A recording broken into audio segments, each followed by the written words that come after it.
દેશની અંદર માતૃદેવો ભવ, પિતૃદેવો ભવ, આચાર્ય દેવો ભવ, અતિથિ દેવો ભવ અને રાષ્ટ્ર દેવો ભવ. અને દેવી સૂક્તકમાં ત્યાં સુધી કહેવામાં આવ્યું છે કે યા દેવી સર્વભૂતેષુ માતૃરૂપેણ સંસ્થિતા નમસ્તસ્યૈ નમસ્તસ્યૈ નમસ્તસ્યૈ નમો નમઃ.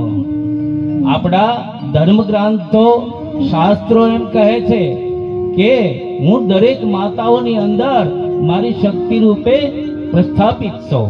તો અમારો તો એવો પ્રયાસ છે કે જ્યાં સુધી આપણે ઉમરાવાળાની રાજી ન કરીએ ત્યાં સુધી ડુંગરાવાળી રાજી ન થાય.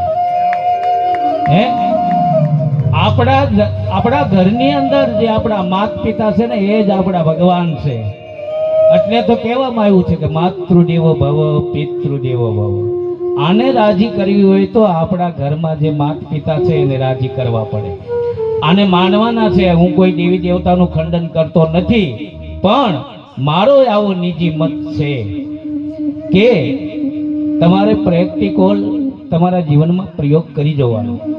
તમે રાત્રે 2 વાગે ભૂખ્યા ઘરે આવ્યા હો અને તમારા ઘરે હજારો રૂપિયાની નહીં કરોડો રૂપિયાની મૂર્તિ હોય અને એની પાસે બેસીને કહેજો કે મને ભૂખ લાગી, જો ખાવા આપે ને તો સાધુ મટી જાય. એ ન ખાવા આપે પણ તમારા ઘરની અંદર માતા, પત્ની, બેન સૂતા હોય એને જગાડીને કહો મને ભૂખ લાગી છે તો એ તમને ખાવા આપશે.